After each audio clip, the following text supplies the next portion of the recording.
Hello, everyone. I'm Tom Wistrcill. I'm JT Wistrcill. We'd like to welcome you to another edition of From the Couch, Week 8 of the NFL, and another exciting week of football. So it was fun to watch. As you know, we like to bring out props once in a while. I thought I'd bring out the camo terrible towel for the Pittsburgh Steelers. 7-0 feeling? 7-0, feeling good. Still got some games ahead, but yes, we'll get to that in a little bit. So, as we normally do, we'll go back and forth, our 5 takeaways from the week. My partner JT is going to go first. What do you got? How about the Dolphins? The Dolphins dominating defense, an absolutely elite unit so far in the season. They beat the Rams 29-17. Just looking at their personnel, Christian Williams and Roquan Davis have been really good for them. Emmanuel Ogbah and Shaq Lawson, 2 free agent additions, playing big time. Speaking of free agency additions, Kyle Van Noy looking nice coming over from New England, Jerome Baker next to him, and Xavier Howard pairing him with Byron Jones, bringing him over from Dallas, creates one of the best cornerback duos in the league. So I think they're doing really well so far to start the year from a defensive standpoint. They had 4 turnovers they forced on the Rams offense, 2 of which resulted in touchdowns. They had another one on special teams. It was a complete game for the Dolphins. Tua wasn't even that good, but they're able to win the game because they won the turnover battle. Were dominant in the offensive, in the defensive, and the special teams side of the ball. So really impressed with the culture that Brian Flores is building down there. Defensive coordinator's doing a great job. The exotic blitzes they came up with really confused the Rams offensive line and led to a lot of problems from Jared Goff's perspective. This was only a game because of Aaron Donald. Aaron Donald's strip sack and his 2 sacks in the game are a great reminder of why he's the best player in the NFL, but really impressed with this Dolphins team. They are a true contender for the playoffs. Hard to believe we're actually saying that about the Dolphins, you know, that they could actually be a contender for the playoffs. But nonetheless, we are. Credit to them and what they're building down there. They go to the Cardinals this weekend, tough game. They host the Chargers. They go to the Broncos. Some winnable games are ahead. I think they stay in playoff contention, so we'll see. I'm going to start with the 7-0 Pittsburgh Steelers. Big surprise there, huh, JT?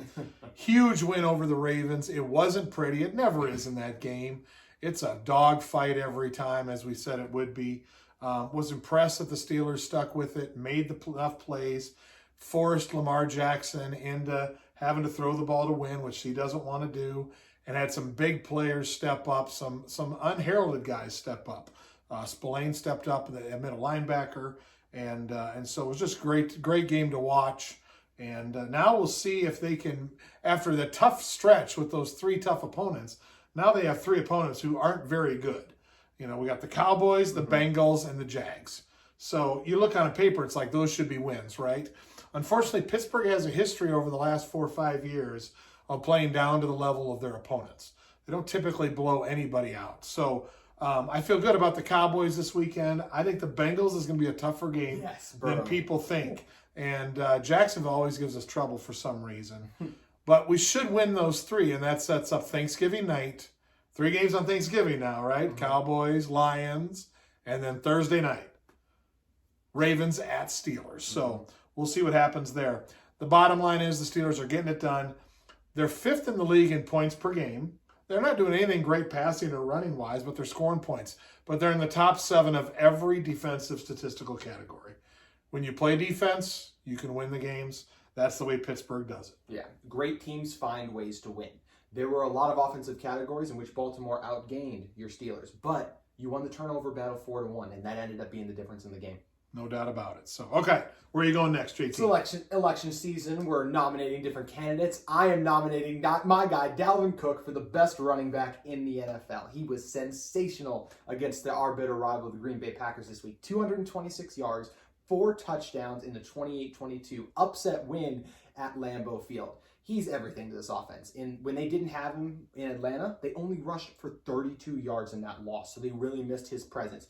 He is so good in open space. He actually leads the NFL in missed tackles despite only playing 6 games. Extremely shifty, a really good receiver, a massive threat in the screen game, runs hard and physical, has great vision, sees the holes very well, and he has just been unbelievable through those 6 games so far. 779 yards, second only to Henry, who has played an extra game, and 11 touchdowns. So I think Dalvin Cook is playing incredible and is the best running back in the NFL currently. Wow, that's a big statement, but it might be true. He's very explosive.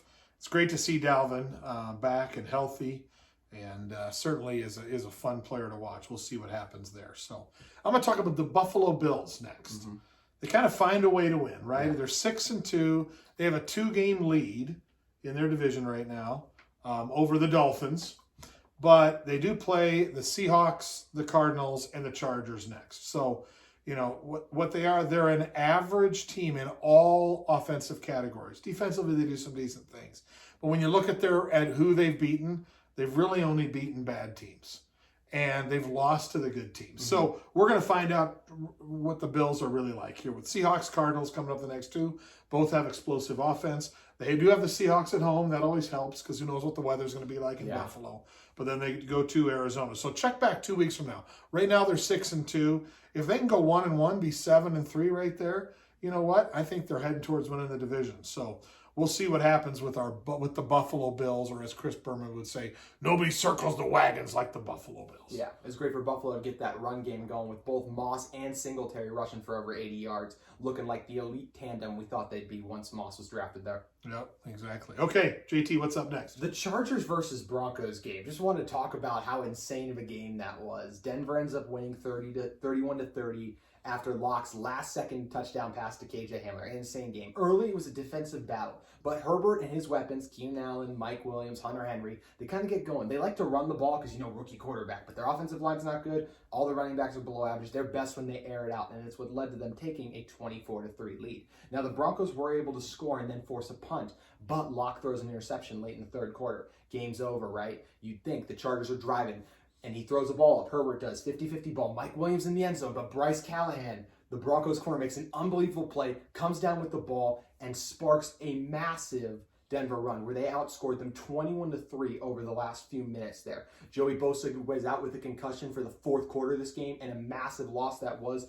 Locke had a lot of time in the pocket to make plays, and I still don't know if he's a franchise quarterback or not, but he made some nice plays in the fourth and got him in position to win that game, and they were able to win that game on that last second play. So give a lot of credit to Denver for hanging in there, and for the Chargers, it's just another lost game and blown lead. They're so much better than their record indicates. Yeah, no doubt about that. Broncos are finding ways to win, amazingly in that. How about this? They play the Falcons next, then the Raiders. That's always a toss-up, and then the Dolphins. So, the Broncos could get on a little bit of a roll here. They could also lose all 3 games. Exactly. Just don't know about them. Yeah, hot and cold team. They are definitely a hot and cold team. I'm going to talk about the Cleveland Browns for a little bit here. Amazingly, they're 5-3. Yes. If you just look up the Browns, you're thinking about the Browns, you'd think they were 3-5.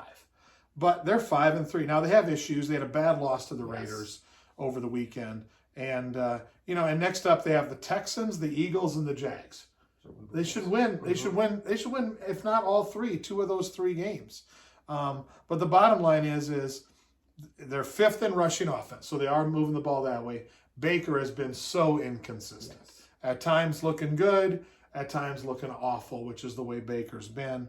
But their problems on defense are they can't stop anybody on the pass. People are throwing the ball all over them, and that's not good in a division with Big Ben and Joe Burrow. And at times, Lamar can get it done. So the Browns, I don't know what to tell you about them other than they're very average. They can beat anybody. They can lose to anybody.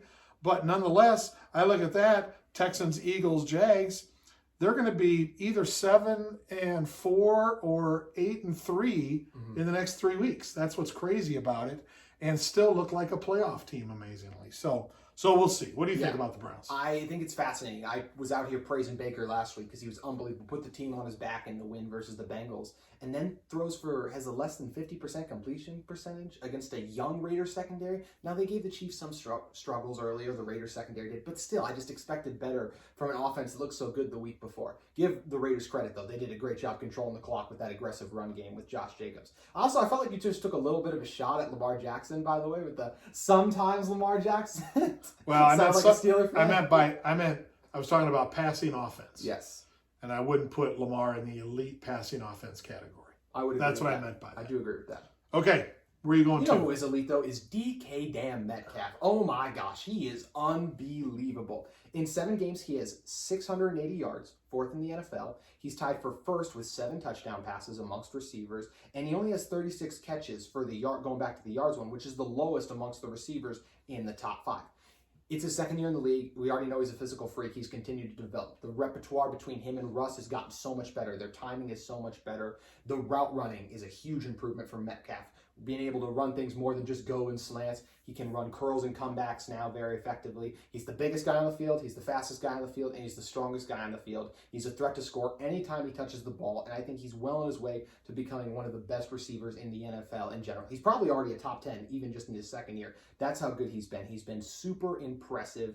And just a little stat I wanted to throw out there. There were 8 receivers drafted before him, but that's not even the funniest one to me. The 2 first-round receivers, and N'Keal Harry of the Patriots and Marquise Hollywood-Brown of the Ravens, have 1,240 combined receiving yards through 2 years. Metcalf himself has 1,580 just by himself, so outgaining the 2 guys, 1 and 2 when he was 8, just to show you how incredible he's been. And what was crazy, he fell so far in the draft.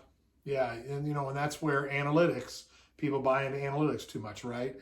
Mm-hmm. One of the stats I thought was funny is how they talked about his shuttle drill and the cone drill. He was the same speed as Tom Brady was.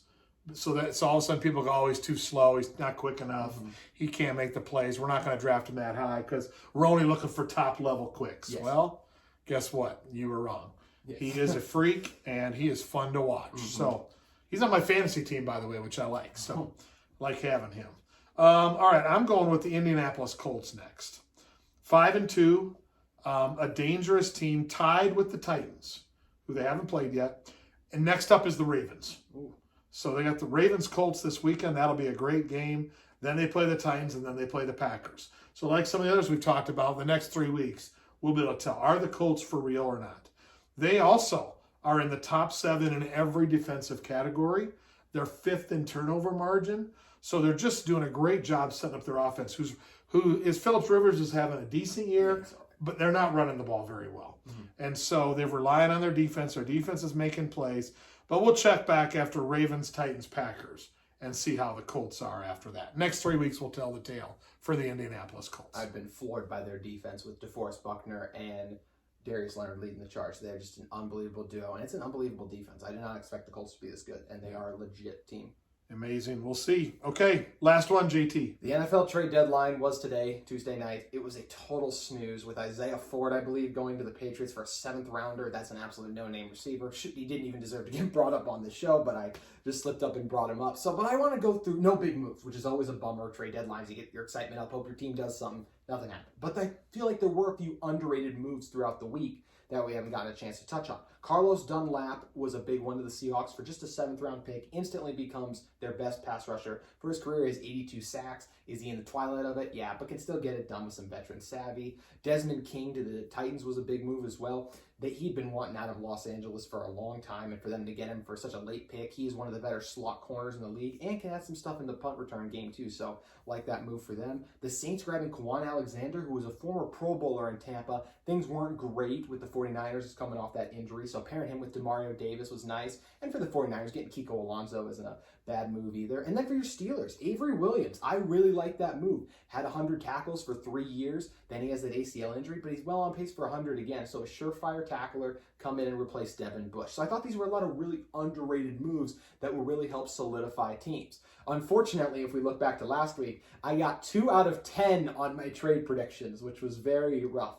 One that should have came true was Ryan Kerrigan, who asked to be traded and they just said no, even though he's a backup and they could have traded him and got something for him. That's ridiculous. And the Packers should have traded for Will Fuller. Should have prioritized now and being aggressive, but instead, we're fine. We're sit back. They always do that. And I think it's because they're not aggressive enough that we've seen them not do right by Rodgers' side. Yeah. Yeah, it was would have been great to see some more high-profile moves, but like you said, I'm happy for my Steelers. I think Williamson is going to be a heck of a player and fill in those needs on the defensive side. At linebacker, just need a little more speed sideline to sideline, as Lamar Jackson showed us against my squad last Sunday. So, all right, to finish up tonight, I am going to talk about the Tampa Bay Buccaneers, the #1 rushing defense in the NFL. So, if you stop the run and then you look over their side of the ball, and oh, by the way, you only have the greatest quarterback in NFL history over there, who still is doing pretty well, you're going to be fine. They're finding ways to win. They're not consistent yet. Obviously, they didn't play great on Monday night. That was right. Yeah, Monday. And did it not? But they found a way to win. They have the Saints, Panthers, and Rams coming up the next 3 games. So we'll see what happens. They should win most of those games. When I look at the rest of their schedule, they have a really easy schedule. Other than the Chiefs and the Saints, those might be the only 2 games coming up where they're even close to not being favored by a touchdown. The rest of the way, they're winning. So I mean, we're talking about maybe 13-3.